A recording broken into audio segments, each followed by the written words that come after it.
2024 के लोकसभा चुनावों को लेकर कांग्रेस पार्टी कल अपना घोषणा पत्र कांग्रेस मुख्यालय में जारी करेगी। और आपको बता दें कि जो तैयारियां हैं वो यहाँ पर शुरू हो चुकी हैं। भव्य जो है प्रांगण यहाँ पर बनाया जा रहा है।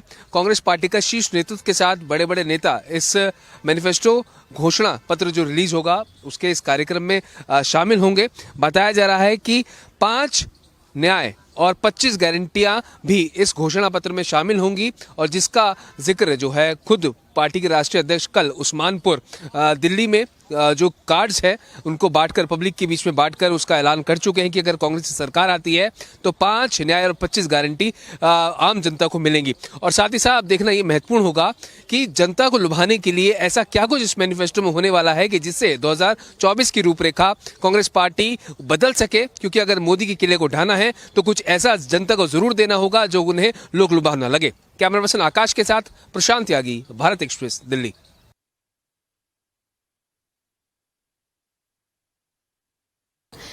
लोकसभा चुनाव 2024 के लिए संकल्प पत्र पे बीजेपी लगातार काम कर रही है। 27 सदस्यीय कमेटी की पहले भी एक बैठक हो चुकी है। गुरुवार को भी दोबारा राजनाथ सिंह की अध्यक्षता में बैठक हुई और इस संकल्प पत्र में जो फोकस रहेगा वो ये रहेगा कि मोदी की गारंटी में इस बार जो तीसरा कार्यकाल आएगा उसके लिए अगर बीजेपी आती है तो किस तरीके की मोदी की गारंटी रहेगी। साथ ही में अगर बात करते हैं महिलाओं की तो महिला के लिए सम्मान निधि में और किस तरीके से उनको आत्मनिर्भर बनाया जाए। किसानों के लिए जो निधि देते हैं उसमें और क्या ज़्यादा फैसिलिटीज़ की जाए। खासतौर से स्वास्थ्य के लिए अगर स्ट्रक्चर की बात करें तो स्वास्थ्य का ऐसा स्ट्रक्चर हो कि अब सीमित लोगों तक ना हो या सरकारी अस्पतालों तक ना हो करके सभी लोगों के लिए सरकारी और गैर सरकारी दोनों जगह जो है ये स्ट्रक्चर ऐसा बने कि दोनों को ये स्वास्थ्य योजनाएं जो है उसका लाभ मिले। साथ ही गरीबों दलितों के लिए भी और युवाओं के लिए भी इस मैनिफेस्टो में और ज़्यादा बहुत कुछ हो सकता है। पिछले 10 सालों के कार्यकाल का जो योजनाएं बनाई और जो काम किया मोदी सरकार ने उसका भी जिक्र इस मैनिफेस्टो में हो सकता है। उम्मीद की जा रही है कि 15 जो अप्रैल है उसके आसपास बीजेपी अपना ये मैनिफेस्टो जारी कर सकती है। भारत एक्सप्रेस के लिए कैमरामैन रमेश राय के साथ कोमल शर्मा।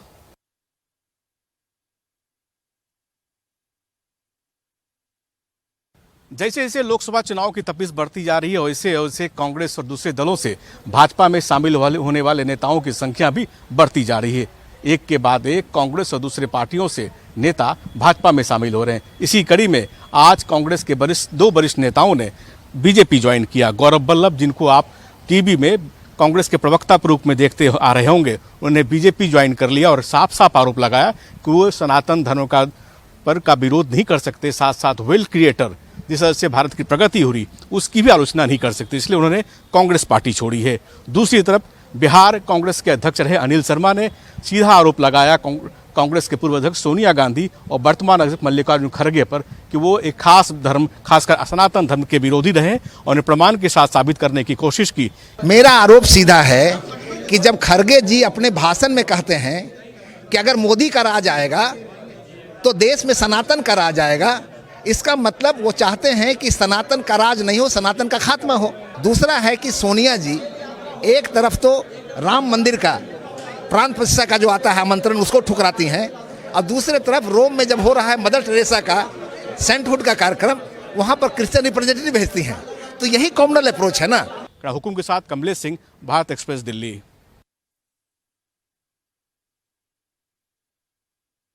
प्रधानमंत्री नरेंद्र मोदी ने जमुई की रैली में चुनाव प्रचार के दौरान किस अंदाज में बातें करनी है इस बात का एक लकीर खींचने की कोशिश की है। प्रधानमंत्री ने अपने सधे हुए अंदाज में आरजेडी और कांग्रेस पर जमकर हमला बोला, लालू परिवार पर हमला बोलते हुए कई तरह के आरोप लगाए। साथ ही प्रधानमंत्री ने अपने कार्यों को गिनाते हुए साफ तौर पे संकेत दिया कि हमारे यानी एनडीए के कार्यकाल में किस तरह से बिहार का विकास हुआ है।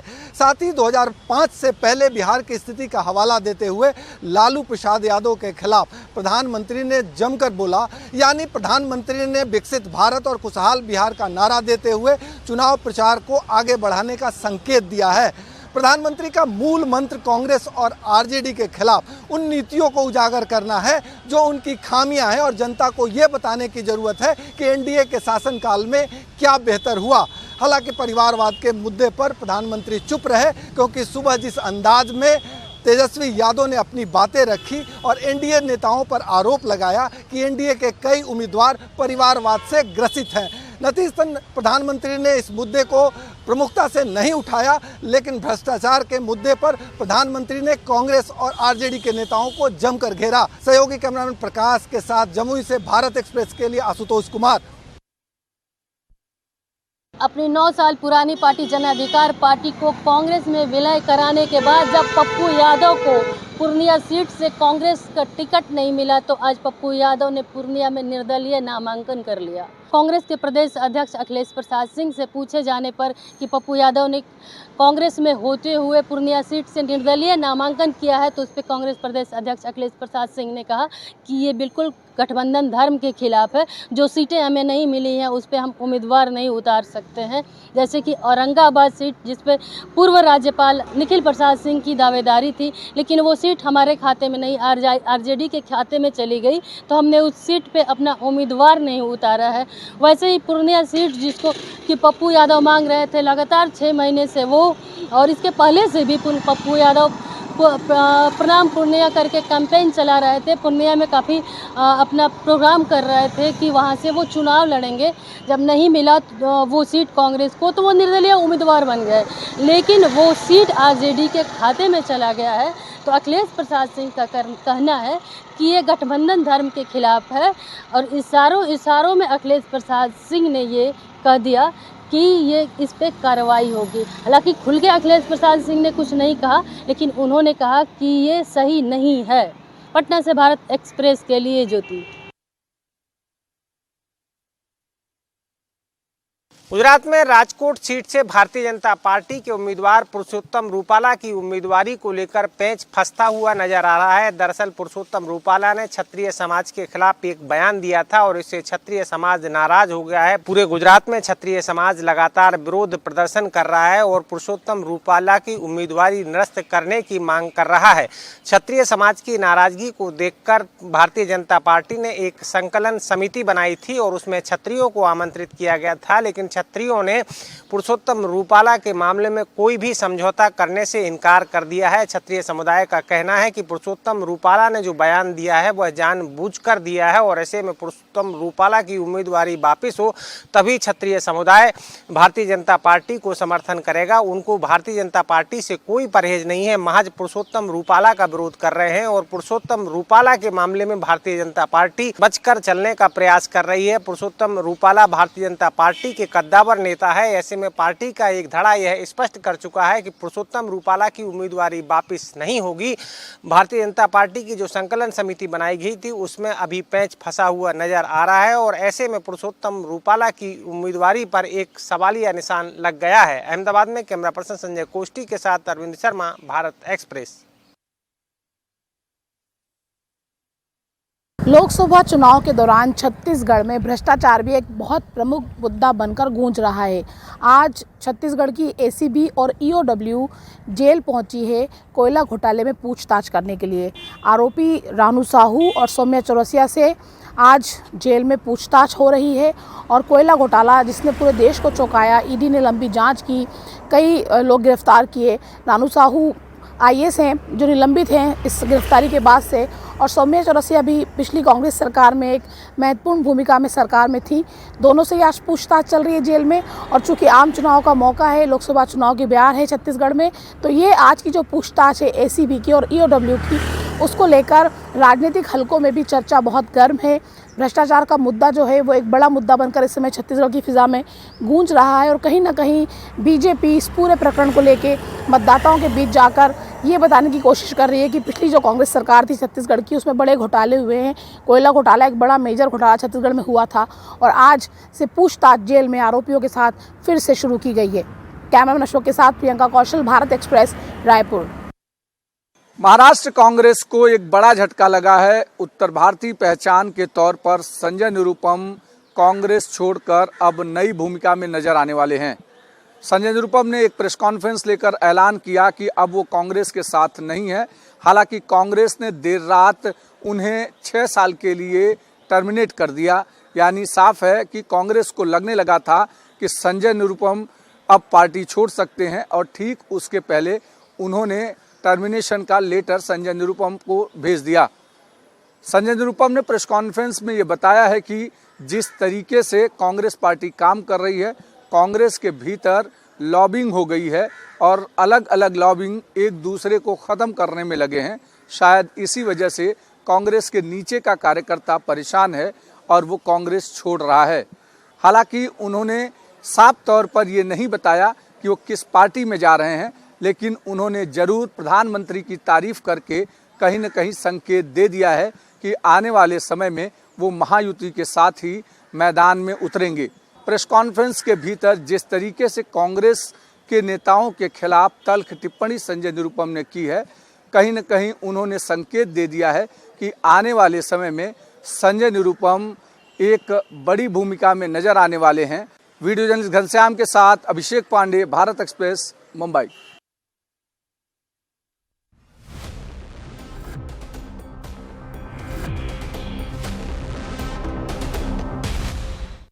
लोकसभा चुनाव हो या विधानसभा चुनाव, अंचल ग्वालियर का अच्छा खासा दबदबा रहा है। चाहे राजनीति की बात करें तो भोपाल की बात करें या दिल्ली की बात करें, मध्य प्रदेश के ग्वालियर अंचल का अपना हस्तक्षेप बना रहा है।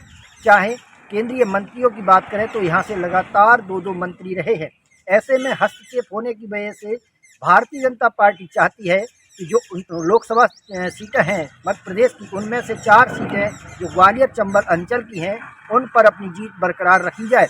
ऐसे में भारतीय जनता पार्टी के द्वारा कांग्रेस पार्टी पर लगातार हमले किए जा रहे हैं और उनका कहना है कि कांग्रेस पार्टी के पास प्रत्याशी चयन नहीं है, यानी कि प्रत्याशी नहीं है, जिसकी बड़ी वजह से वह अब तक अपनी सूची जारी नहीं कर पाए हैं।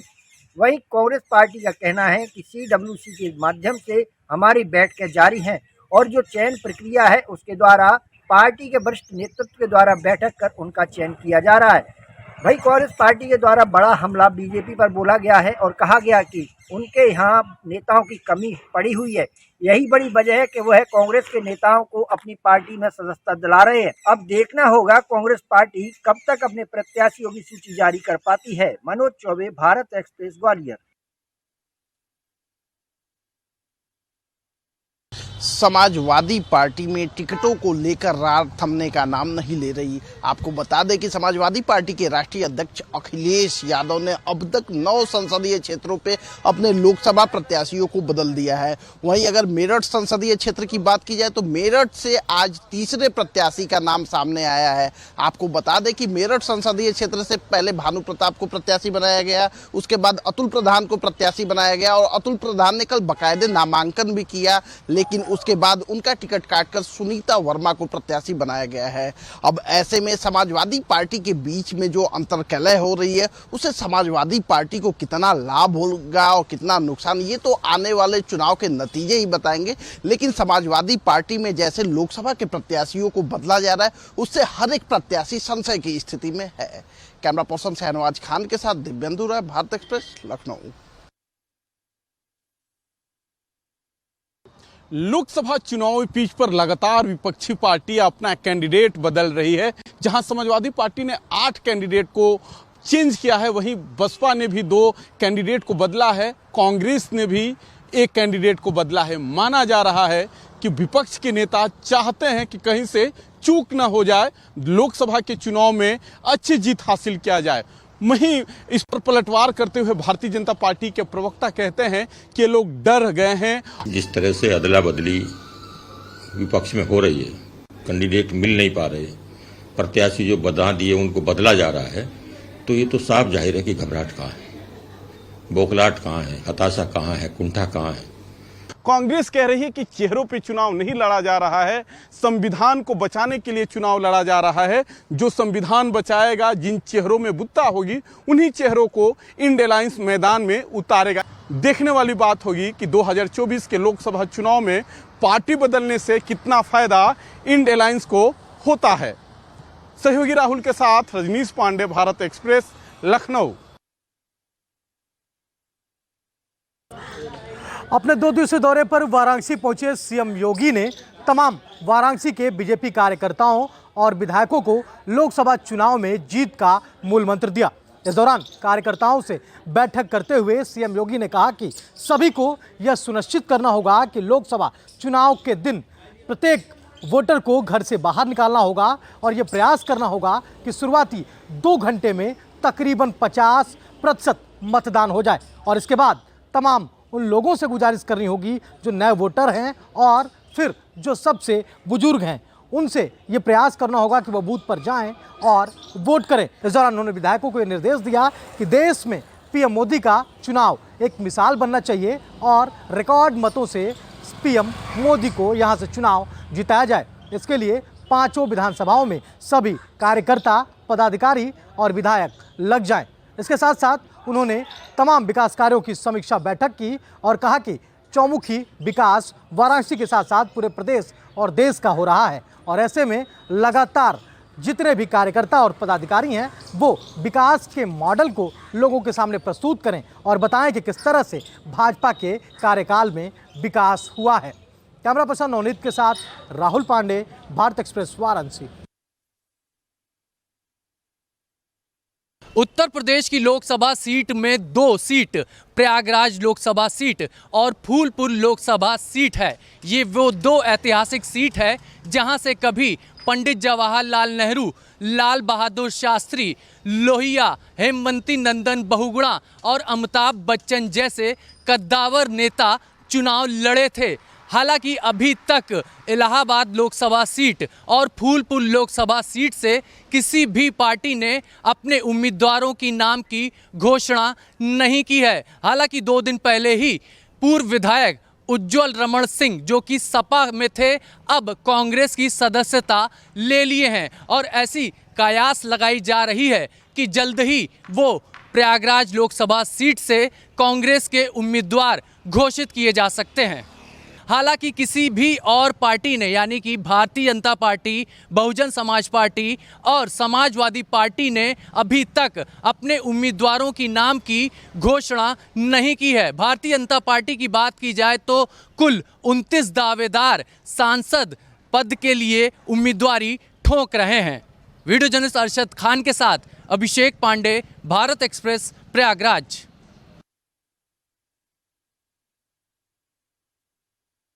वरिष्ठ कांग्रेसी नेता और कांग्रेस पार्टी के राज्यसभा सांसद रणदीप सिंह सुरजेवाला को हरियाणा महिला आयोग ने भेजा नोटिस। हेमा मालिनी पर विवादित बयान देने को लेकर उनको भेजा गया नोटिस।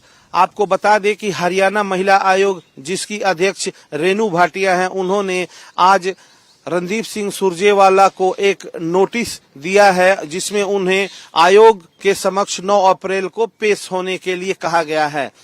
रणदीप सिंह सुरजेवाला ने हेमा मालिनी को लेकर एक बयान दिया था जो कि विवादों के घेरे में आ गया है और हरियाणा सहित देश के कई राज्यों से इस बयान पर काफी टिप्पणी आ रही है। पूर्व गृह मंत्री हरियाणा अनिल विज ने कहा कि कांग्रेस पार्टी औरतों का सम्मान नहीं करती है और इसी कड़ी में जो है वह सुरजेवाला ने इस तरह का बयान दिया है। पूर्व में जिस तरह से कंगना रनौत पर भी बयान आए थे उसको भी इससे जोड़ा जा रहा है। जिस तरह से ये विवाद चला है, आने वाले लोकसभा चुनाव में ये क्या असर दिखाएगा, यह देखने वाली बात होगी। चंडीगढ़ से कैमरामैन स्वास्तिक के साथ ओम प्रकाश राय, भारत एक्सप्रेस।